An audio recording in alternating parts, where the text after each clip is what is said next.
Welcome back, guys, to another episode of Hormones Happen. I've got a real treat for you guys today. I have one of my good friends, Dustin Ortiz. He's an RN looking to go back to school for his NP, and he's also used tirzepatide to help him on his fitness journey. How's it going, brother? Good, man. Thanks for having me. Yeah, of course, man. Of course. Like I said, we go way back, man. Way, way back. How long have you been an RN now? I think it's coming up on about 5.5 years. So I graduated school in 2020. Damn, dude. And you've worked in quite a few different diverse places too, huh? Yeah. So when I first graduated, it was right at, kind of the peak of COVID. I graduated in May. COVID popped off in, I think, March. So I was actually going to start working in the ICU then. I tried applying to the ICU. They were having a hiring freeze, and I actually worked at DOC for about 2 years. Mm-hmm. And from there, I went back to St. Mary Corwin, where you and I actually met, and I started in the ICU there. I did the residency program, so they provided a lot of education and stuff like that. And then now I'm currently at Evans Army Hospital up in Fort Carson. So I've been there for almost 2 years as well. Freaking awesome, man. That's freaking awesome. And I know we've kind of talked back and forth about going back to school, and at first you're kind of like, I'm not sure if I want to do this, dude. Like, what kind of made you think, like, I'm going to do it? I think a new challenge. I had to find something that I was really passionate about. I know I reached out to you about tirzepatide back in, I think, about May or so. So I did some research online. I was actually a big skeptic on GLP-1s, I think, for the fact of, like anything, I mean, they could be abused. If you're not having the right diet and exercise and doing the right things, there's no magic drug that's going to fix anything. I did some research into it, and my wife, Tori, she's a nurse as well. We actually looked into it for her, and we were looking down the fertility route. So my wife's a type 1 diabetic, and that's kind of how I got into it, and we kind of started it together. She has a Dexcom, CGM, all that good stuff. She's been a type 1 diabetic since she was like 12. It's been a long time. So she wanted to get on it, help with, inflammation is one of the big things that kind of we looked into. Actually, I've been able to talk to you about this, but her time within range. So for type 1 diabetics, they want between like 70 and 140. Mm-hmm. When we're, dialing in our diet, exercise, and then on the tirzepatide, her time within range was 99% for like a couple weeks there, which is like almost, I feel like, impossible. Unheard of. Anywhere between like 60, 70%. Like, she eats pretty healthy for the most part. But when we really dial in with that, it keeps her blood sugars within range phenomenally. Her A1C is like 5.8. Like, her endocrinologist was super happy about that. She's lost, I think, like 25, 30 pounds now. She's feeling great. I think I'm down 40 pounds now, 45 actually. So I'm down to like 200. I was up around, 245, 250. I kind of fluctuate, but it was kind of those things that was like a lever to help us with trying to lose weight, get the inflammation down, and then it benefits kind of our lifestyle. It's been super awesome. I also think the anti-inflammatory properties, I have really bad psoriasis that I've had for like 10 years. Diet really helps it, but the GLP-1, actually, my psoriasis, my mom came over, Tori looks at it, they're like, oh my gosh, like, it's pretty much gone. I've never seen it this good, which is crazy. Like, I have it all over my scalp and stuff, and I shave my head to try to keep it from growing back. And dude, it's almost gone. There's not like big patches. It's my whole crown all the way around. So dude, and I think I attribute that to the GLP-1, to be honest. Love it, bro. I actually remember when you reached out to me, it wasn't like, hey man, how does this affect weight loss? It was very insightful. What are the fertility effects on this? Like, what is the insulin resistance effects on this? And what's great is a lot of people think, these GLP-1s are just for weight loss, right? They overlook the fact that these medications were actually developed for diabetes, right? And we just happen to see, oh shit, man, we're seeing tons of weight loss. Who would have thought that's going to be the result of fixing, metabolic disease, insulin resistance, right? Like, go figure, the weight loss comes as a secondary effect, but all these amazing effects that we're seeing come out of the woodwork. One of them being that I recently read a paper that they're seeing that there's modulation of the limbic system in the brain, which is our reward signaling center. So they're seeing these GLP-1s are helpful for addictions of other types as well. Smoking, alcohol. I can't tell you how many people I've said, dude, I haven't had a single drink since I've been on GLP-1s. So it's just not something you think about, right? Like, I used to have 1 or 2 beers on the weekends. Dude, I haven't even had one it's been over a year. I just haven't even thought about it. And that's about the time I've been on these GLP-1s. And being a nurse, dude, you can attest to this.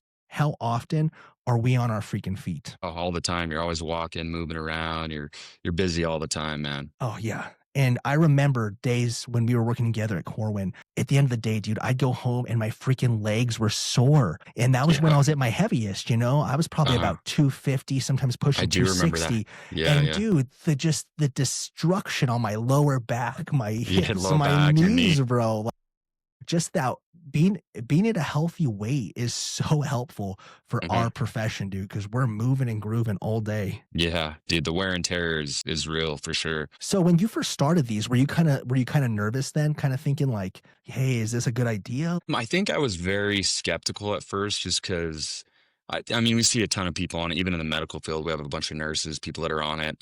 I mean, even people I work with. You see people that abuse them in a way, and they're like, oh, I've lost like 10, 12 pounds. I'm like, but you're not changing anything, you're not Mhm. changing your lifestyle. You're still, you're up in your dose. You're still drinking, eating bad. So those were the things that I was like, all right, I'm just going to go on this into it with an open mind and kind of see. And once the first couple weeks I reached out to you and I was like, dude, I felt so sick. I don't think I've ever felt like that other than when I had like food poisoning and you're like, oh, I need to throw Jeez. up bad. Like felt like there was a ball in my stomach. And I think that the reason for that is, the medication and then my body adjusting. I was eating super big meals. I always have. I'm like, Mhm. even with keto, carnivore, all the things kind of I followed over the years. I like own that. I like eating, 1 meal a day, getting as many calories as I can, or maybe two. Like I always intermittent fast. So that was an adjustment where like I need to still get my calories. I want to try to hit my protein goal, all these things. And like I was eating a bunch and then I would have the worst stomach pain. I was like, dude, this is awful.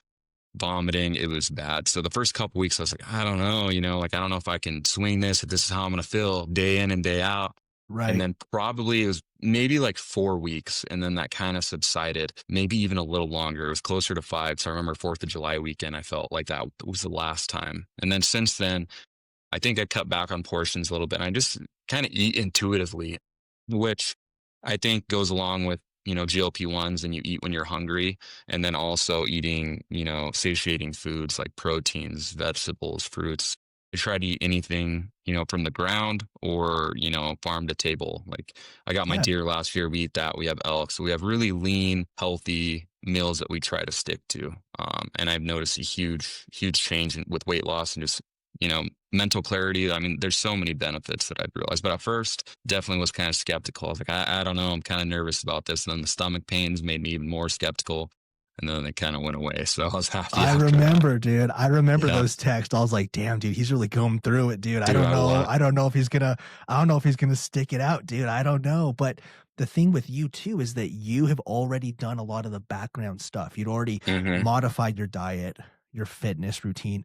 It wasn't like you just rolled off the couch one day and said, "Hey, man, I'm ready to lose Hmm. 400 pounds." Right? You had already put in a lot of the work, and now it's like, "Hey, I want to use this to help augment all of that," right? Yes. Not as a crutch, but as a tool, Hmm. right? Because like you Yeah. said with the abuse potential, right? A lot of people have this misconception that, hey, I take this injection twice a week, once a week, and then that's it. That's it. That's where it goes. But the reality is if you're not using that time to relearn how to eat, to relearn how to think about your health, you're going to be screwed, dude. You're going to be Hmm. in worse condition once you stop those medications. Because guess what?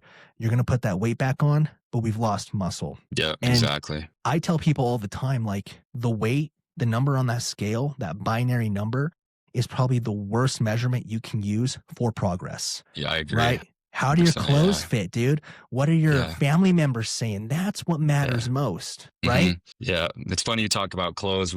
I think at the beginning of May, we went and like brought all our smaller clothes because I hoard stuff forever. I'm like, I have all these clothes. Like, I'll fit in those one day. I don't ever get rid of my stuff. So it's like even high school shirts. Like I graduated high Damn. school at 195. So like around 200, if I'm working out and everything, like that's a good, healthy number for me. Like 190, 195. If I got down to there, I'd be okay with it if I'm working out and stuff. But yeah, I need to go back and get all my clothes because my XLs and stuff are kind of loose. Some of my stuff's super baggy on me. I'm like, geez, I got to go back and get all my clothes that fit again now, which is exciting for sure. But those Mhm. are the things that are wins. Like, oh my gosh, my pants are looser. How are you feeling? Waking up, your back, your knees, everything like that. And I've been pretty fortunate. I don't have a ton of chronic issues. And my low back's probably the one thing, from all those years of Oh, standing, I walking bet. around, hard floors, working at DOC on the concrete, all that type of stuff. But I feel great at about 200. Yeah, dude, it makes such a freaking big difference, man. Just that weight on just the joints, right? Because Hmm. just walking, we have a 2 times multiplier on our knees, right? Yeah. Just the weight loss in and of itself is so helpful for all of these things because people don't believe it. Hey, you don't have to be on medications for blood pressure, type 2 No. diabetes, high cholesterol. You don't have to be on those forever. It's not a death sentence. You can get off of these medications if you Yeah. actually take control of your life, you know? Hmm. Yeah, what you're putting into your body and everything like that. I remember when I worked at Core, and I think I might have talked to you about this. I don't know if you remember, but my triglycerides were through the roof. They were, I do. I think, 380, my liver function, ALT, AST, my VLDL, and, went to the doctor. They gave me kind of the death sentence talk like, hey, you keep this up, we're going to put you on a statin. And I was like, absolutely not. I will figure this out. They want to put me on a statin that you're at risk for non-alcoholic fatty liver disease, liver cancer, all these things. I was like, all right, let me take control of what I can. And I just dove into the books and did a bunch of reading, and I stumbled upon, keto. What was that? Like, had to be close to a decade now, 8 years. And I realized that it was used for, epilepsy in like the 30s or 40s with epileptic patients. And that's kind of how I got onto it. And I remember talking to a hospitalist and dietitian at Core at the time, because that's when I was a CNA, and I was like looking to all the people that are smarter than me, the people that know everything, have all the answers. Right. And then I realized they're like, hey, if you do this keto diet, you're eating all this fat, you're going to make your triglycerides worse. You're going to, have a heart attack, all these things. And I was like, I don't believe you, like I got to trust myself. I feel like this is the right thing to do. And I dove into it. And I think within 6 weeks, I have a picture of this still in my phone. I have to go back and find it. I reversed all my labs and go on medication. They're like, you're going to go on blood pressure meds. You're going to go on a statin. And I was like, no, I don't want to do that. I don't think I need to do that. And being, I have genetic components. We all do for, I'm Hispanic. So hypertension, Mhm. hyperlipidemia, all that type of stuff. They're like, hey, this is what it's going to be for you. And this is the norm. And I was like, I don't believe that. And that's kind of with going to NP school. I was like, I don't want to be that type of provider. Is, hey, here's this med, here's this Band-Aid. And it's kind of a two-pronged thing, because as a provider, that's what you kind of have to do if you go into the right setting where you're just prescribing to help people, and people want the quick fix too. And that's kind of with GLP-1s what made me nervous. Is it's like another quick fix for people that don't want to change anything, that don't really care Mhm. about their health. They're like, just give me one more thing to take. So I think that's where it's probably the thing that made me the most skeptical. Is I was like, I don't want to be a part of what I think the problem is. And that's what's in my control. And I realized like, hey, dude, I just need to take control of what I can and make a difference where I can. And that's kind of what pushed me in talking to you to go to NP school and be different with how we, deal with medicine and deal with health for sure. I love that, dude. I actually remember that very vividly when you told me that. I remember the situation. It was me and you. We had a whole wing of the med surge, just the two of us, dude, just killing it. I remember you showed me on your phone. You were really shook by that triglyceride Yeah. because you're a young dude. You're like right out of high school, man. It's Yeah, I was like like, 21, 22 yeah, at I was that like time, this, and you were healthy too, dude. Yeah. What I've come to realize, medical professionals are the worst people to ask for any kind of diet advice, dude.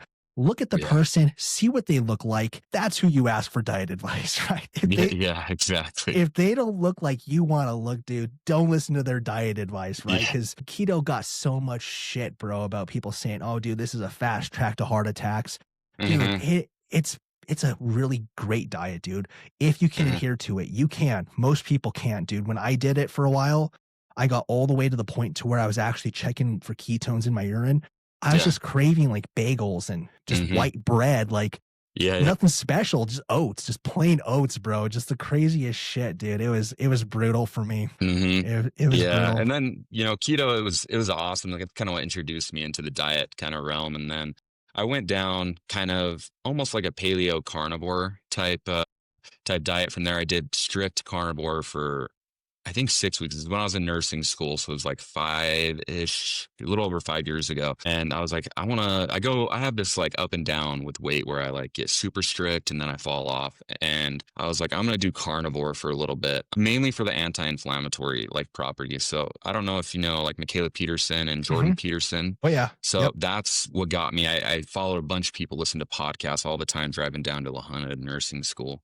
And, she had juvenile rheumatoid arthritis since she was like 9, had joint replacements, all these Mhm. crazy things. She was on all these immunomodulators, like death sentence medications, essentially is the way kind of I look at them. Like, hey, you're going to Yes. have lifelong, like all these side effects. And she went down doing keto, paleo, all these things. And she came to carnivore and she's off all these meds. And I was like, there's something there.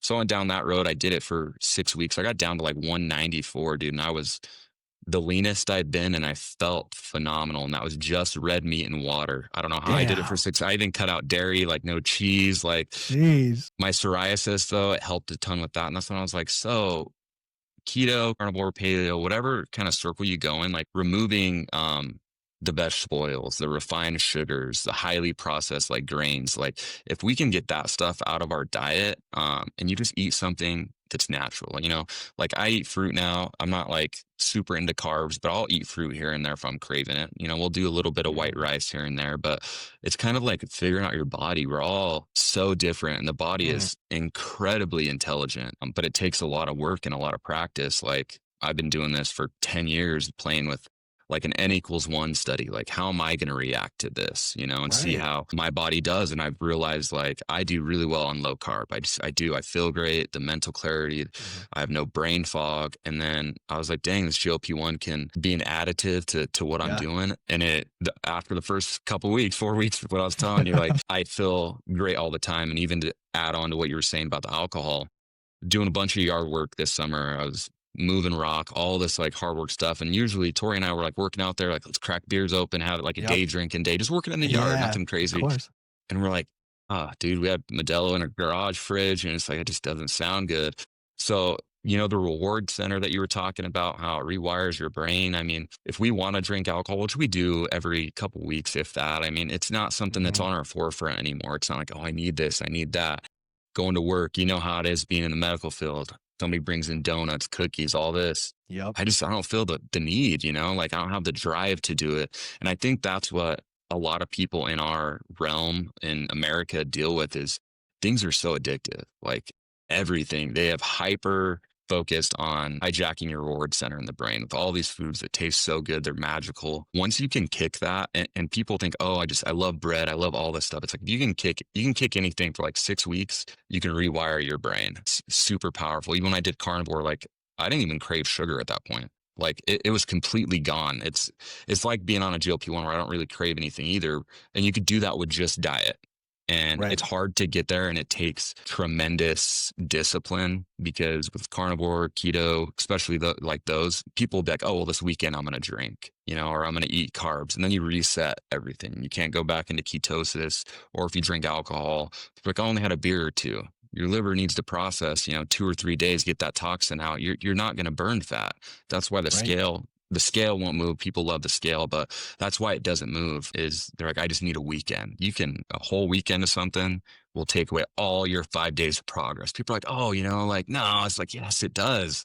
Yeah. It It's does. sad, but it's true, dude. It is, man. It's tough. And I think GLP-1s definitely add some of that discipline component where they can help people with that for sure. Right. It gives you kind of like it gives you an ability to make a conscious choice, right? Like Yeah. you're still having cravings, and people find it really difficult to understand this if you've never been on it. You still have cravings. You still want these unhealthy foods, but you now have this ability, this clarity to say, I don't need that. Like I Yeah. don't really need it. I'm not going to go out of my way to get it. Hmm. I'm going to stick with my meal plan, whatever that may be. And I'm fine with that, right? We don't get Yeah. that same dopamine release that we would from, these unsavory foods that we would have before, because you make a great point, man. We are trained at a young age to crave sugars. Like Hmm. the most addictive substance in the world isn't cocaine. It's not meth. It's sugar, dude. Followed Yeah. by caffeine, right? I'm guilty of that. Yeah. I still drink so much coffee, bro. But the reality is, dude, the enemy's been in the backyard this whole time. Hmm. We're trained at a young age. Like next time you go to the store, pay attention to what's at eye level for children. It's the high Yeah. sugar bullshit, dude. They Yeah. target children, so we start eating the sugar when we're young, and we develop this issue that Hijacked goes forever. forever. Hijack They forever. like it's in my conspiracy realm of, big pharma and then, big sugar companies, Kellogg's and all that type of stuff. They Hand in hand. are in cahoots with the AHA and all that stuff. That's a whole nother podcast we'll have to go down. But you're not wrong, dude. I talk about it all the time because that shit is true. That's where the money's at. And that's why these GLP-1s are, they unleash these GLP-1s and now they're really trying to put the lid back on it because now they're having a hard time controlling it because it's like, oh man, dude, we've cured freaking obesity. We've cured type 2 diabetes. And now they're like, crap, how are we going to make money on all this stuff again? You know what I mean? Yeah. So it's like an iceberg. You see the weight loss right at the top, and then GLP-1s, they have so much more down here that's working in the background, Right, it's crazy. right. And what's funny is people don't realize this, but GLP-1s have been around for a long time. GLP-1s have actually been around since 2004. The very first one was called Byetta. And it's funny because it was actually made from the venom of a Gia monster, right? Which is crazy shit. I don't know who decides like, hey, let's test this stuff out and see what happens, right? But yeah, these GLP-1s, like we've actually known about GLP-1s since the 1980s, right? But it's only recently with semaglutide, tirzepatide, and now pretty soon retatrutide that we're seeing these amazing weight loss effects, right? Okay. But with that comes all the negativity of, hey, if I just take this medication and don't do anything else, I'm going to be just fine. And that's where we're seeing issues with gastroparesis, dehydration, electrolyte abnormalities. Right? There are some people that are really having a lot of complications, and it's really easy to say it's the GLP-1 doing that. It's the medication, but it's like, no. It's the whole circumstance, right? These medications, when taken appropriately, are super safe. Like, you do the twice a week, right? The microdosing? Yeah, it's still microdose. I haven't changed my dose at all. Like it's been awesome, dude. I drop weight super quick. Like when I lock in, it's super easy to drop weight. I think you checked in around a month and I was already down like 30 pounds or something. That's crazy. Yeah. And, I've only lost 10 pounds since then. And the number's not a big thing. I like to be around 200 because I know that's kind of my magic, where I feel good, where clothes fit, where, if I'm still putting on muscle, like right around there's a happy ground for me. But I mean, the thing you were talking about, gastroparesis and, electrolyte abnormalities and stuff, working in the ER, I see patients come in over and over again. They're like nausea, vomiting, this stuff and the other, and they're on a GLP-1. And that's actually, I saw a lot of patients like that before I started. So I was like, dude, like it's the medication, you stop it, change something. Right. Like you're going to keep coming in all the time if you're a high utilizer and you're not changing anything. Like this is the result of the medication. We don't know what you're doing in the background, what you're eating, what you're drinking, all that type of stuff, caffeine, nicotine use, alcohol, the whole thing. But it's like that there is some side effects. And I realized that too, like mine were severe. And after I sent my sister and her husband to you, I told them profusely, I was like, hey, you got to make lifestyle changes. Like you're going to lose weight. You're going to feel better, start out at a low dose, see how you feel, do the twice a week. I think, the half-life is super important. I love that you do that. When you and I sat down about that, I was like, that makes the most sense instead of putting in, a higher dose and most of it being gone by like 3 days. I really like that you look into the medicine, into the literature, and you do kind of best practice per se. They went to you. She's lost, I think, 25 pounds now too, and they've been on it like a month. I don't know about her husband, but dude, it's awesome as long as people make lifestyle changes with it, because then you get to have those negative side effects that are known side effects or however you want to phrase them. You can amplify those if you're doing the wrong things. And that's where people go wrong, I think, is they're like, oh, I'm going to keep, boozing every weekend and keep, doing these high inflammatory foods. It can't fix everything. It's definitely a nice tool to have in your tool belt, but I think some of the education needs to go with it. And I think we're starting to trend in that direction too. I think people are really wanting to do better for themselves and not be on medication and want to lose weight and do the right thing. I think our food pyramid has been kind of a crock for a while. Dude, it's horrible, bro. It's hard because people want direction, but there's not like a one size fits all type approach to it. Like it really takes a lot of diving into it and seeing what works for you. Like some people don't do well with dairy. I do fine with dairy. I can drink milk. I have milk in the fridge now. I'm jealous. I love milk. I can have it. Like we'll eat fried spaghetti. Tori will make fried spaghetti, and I'll drink a glass of milk with it. Damn, so I'm jealous, bro. Milk doesn't bother me at all. It doesn't make me break out. Doesn't flare up my psoriasis. I don't do it a ton, but I learned that it works for me, and it takes a lot of work to figure out what works for each person. I think that's hard, but misguidance from our doctors and dietitians and everything else. And even talking to like some of the ER docs that I work with, I love picking their brains. And one of them started keto recently. His brain fog's gone. He want to lose a couple pounds. And even like all the ER docs I work with, they all have different opinions. Some like, I hate peptides. Oh, I hate this. Like one's a vegetarian. Like everybody's going to have their own belief system, and that's fine. I think if we get away from ultra processed, I think vegetable oils, sugar, I think we could say these are like the big three evils: vegetable oils, sugar, and, high processed grains, or whatever you Amen. want to say. You can get rid of that type of stuff, and I think people will be on the right track for health. I agree, man. I agree. We're so tricked to just put everything in a vacuum and say, hey, this is just the way it is for everyone. When Yeah. I first started the microdosing, I got a lot of shit for that, dude, because believe it or not, Yeah. that Sure is you not did. what the FDA recommends. They recommend the once a week injection. And I thought to myself, it makes no sense with the 7-day half-life, tirzepatide being 5 days. It makes no sense. People are getting sick. Why not just do a lower dose twice a week? And if it allows you to stay at a lower dose, because people still don't believe that you can get effect at low doses. Bullshit. You can get effect at low doses. I mean, it's crazy to think but it makes no sense for the pharmaceutical companies to say that because they depend on the dose escalation, right? Yeah. Yeah. Well, there's more of this there too, Absolutely. And what bullshit is that, dude? Because then they go to the ER and you see them and it's like, dude, whatever the least amount to get the best effect with the least adverse effects, that's it. And that's what I believe. Everyone's different. Some people like yourself do fantastic at those low doses. Some people, they require higher doses. But I still think that you got to start low, go up slowly, and let you be in control. Right? Because Yeah. you have full Find control find over where that. that lever's at, find where it is for you, because everybody's different. I mean, Tori, she's upped hers a little bit, and I think she's up, I don't know if she's doing units. I don't know the exact calculation. I think she made like 12 units twice a That's where week I'm now. at. So, okay. So she's at that, and she's been seeing a greater increase in everything. Her side effects are minimal. So like she's found kind of her magic dose too. For me, I'm like, dude, I love the 7 units. Yeah. I feel great. No side Yep. effects. Even probably the last month, I've been a little lenient with my diet and stuff like that, but I haven't seen the weight go back up, and I'm not eating the calorie surplus either. So that makes a big change. Is I think there's, people say calories in, calories out. I think it's more complex than that.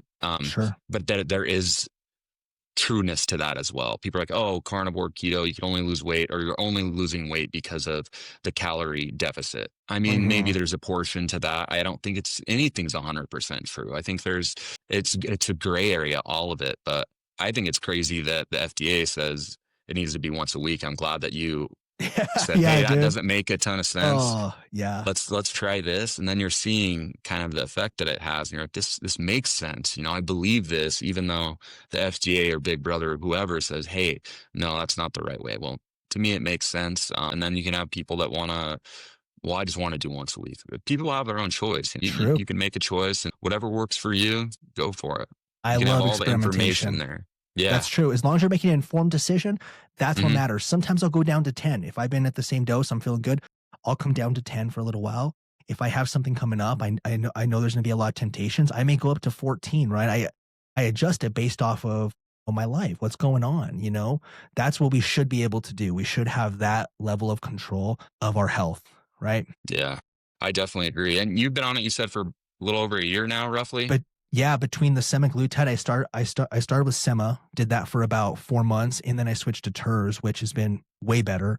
And I've been on that for maybe about 9 months or so. Yeah. And what are the main Yeah. reasons that you're still on it? I mean, people are gonna say, Jeremiah, you look so good, you don't need to lose weight. Taper off of it. Yeah, taper off of it now. What's the reason that you could talk to people about saying like, hey, this is the benefits that I'm still on? I'm sure you have this conversation all the time, but I was All the curious to time. hear it too. Yeah. Why not?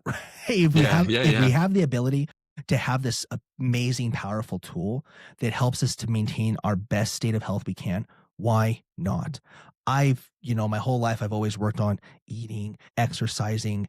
I know exactly what to do. I've written down my exact meal plan that I have right now. So if I ever get off of it, I have my exact template to do. But Yeah. why? When people say it's cheating, you don't need it. Well, you know what? I have access to it. Why not? Plus, all the benefits in the background, not just weight loss, right? Weight loss is a secondary effect. Yeah. All the benefits in the background. Why not? I will be on it until the day I can no longer get it for whatever reason that may be. I don't Mhm. think that'll ever happen, but I'll be on it for the rest of my life if I can. Why Yeah. not? What You do you know? think, the long-term side effects could be? Do you think there's any? I know one of the big ones that people say, and this is why the protein's so huge in working out, is the bone density stuff. If people are losing, muscle mass and then, having some like osteopenia type stuff going on. What are the studies kind of showing about some of that stuff? Yeah, what's funny is the one benefit to being obese is you have stronger bone density, right? It's the one Yeah. benefit. It's the Yeah. one benefit to being obese is you have stronger bone density. Hmm. So if you are losing rapid amounts of weight, and not just weight, but I'm talking muscle, right? So this is a person that's taking the GLP-1, they're not making those active changes, and they're losing weight and muscle. Okay. Hmm. When you get off these medications and now you're packing on all of that weight and now your muscle is decreased, guess what? You have decreased your insulin reservoir because that's where we put our glucose is we put it into the muscles. Okay. So we no longer have that reservoir for the glucose for the insulin to shuttle it to. We no longer have that strength for our frame. You've put yourself in worse metabolic conditioning. But as far as the bone density being directly related to weight loss, it's very minimal. I mean, a lot of Yeah. it's regulated by your level of activity. Hmm. Everyone, male or female, should be doing some form of weight bearing activity at any 100%. age. But even later in life, it is so much more important because when's the Yeah. last time you just had weight compress you down with gravity? That is Hmm. so important. But long-term effects, we don't know, man. We don't know. There's no specific studies that look at, 50-year, 100-year outcomes of this. Hard to say, man. We don't really know. This is still the Wild West, Do you right? know what I tell people to that when they What do you ask tell that them that? question? Like, if you're gonna be on this like long term, like you don't know the side effects. Like, it's a gamble worth taking, in my opinion. We know the risks associated with hyperlipidemia and heart attack and alcohol withdrawal and all these things. Like, people are still doing these things, and you know that the road is going to lead it down, but you're willing to gamble that. And it's like, you know what? To me, it makes sense to gamble something like this. Like, hey, if you have cancer, something crazy happen in 20 or 30 years from this medication, I'll tell them, hey, I made that decision. I'm going to live by it. As a man, like, Yeah, hey, I got to own up to it. Like, right. I took it for 30 years and maybe one day I have a heart attack from it. Who knows? But like Who that's knows? how I feel about it. Like, Yeah. we don't know what is in front of us tomorrow. And if this improves quality of life, like this year, I took Tory hunting last year with me for the first time. And I was like 245, 250 then. So like, dude, it's those mountains in Wow. November with my Yeah. gun and my pack on, like, dude, I'm exhausted, and trying to get on elk is a tough task. And this year we're going to go back and I'm going to be down to 200 by the time we go. And I am proud to say that I am down to 200. I'm not going this year, other reasons, but I'm happy. Like, that improves life. I can hang Hell out with yeah. my niece and nephew. I can go Yep. work in the yard and not feel like I'm going to have a heart attack out there, and just day to day stuff. Even like, quality of life is so important. I think people, as they get older, they don't always think about those type of things. Like, if you're carrying around all this excess weight, you can't play with your grandkids. You can't, get up and go watch their games. You're feeling like crap. You can't get out of bed, like that stuff. You want to live life, you don't want to be, 30, 40, 50 and, already be in your grave pretty much, not living and being able to do the things that you enjoyed. I think that is important. Absolutely. And we focus too much in Western medicine on longevity, right? How much time are we buying? Not quality Time. of life. It's all time based. That's our end outcome for any intervention is how much time have we just bought? But no one cares what that time looks like. You could have a miserable last 5 years of your life. But if you got that 5 years, that medication worked. That's kind of Yeah. bullshit, right? Yeah. And I'm sure you saw that. Like, I saw it in ICU too, like people's quality of life at Mm, the end. It's a hard thing to see, and you care for people, and it's like, they wish they could have changed stuff when they were younger. And I don't want to live that same type of regret. I mm. don't know, 65, 70 for me, as long as I can move around and I'm still able to do things, like when I'm ready to go, just take me. But I don't want to Yeah. go down that road of not being able to function, like enjoy the things that we enjoy, So I think that's Hell yeah. important. And that was a wake up call, I think, working in ICU, probably for both of us, seeing how end of life can look in many different ways and avenues and how you can get there. And what can we do to combat that in a way? Sure, totally. So, Dustin, as we wrap this up, man, what are some final words of wisdom you have for anyone who just wants to take that first step at living a healthier life? I think probably just diet, man. I think starting there and getting idea of of what's healthy. In my opinion, and all the research and stuff I've done over the last 10 years, I think eating anything that comes from the ground, veggies, fruits, organic if you can, because I think a lot of that stuff's sprayed, but go on veggies, fruits, and lean proteins if you can. Try to do grass fed, try to do organic. If you can't, it's okay.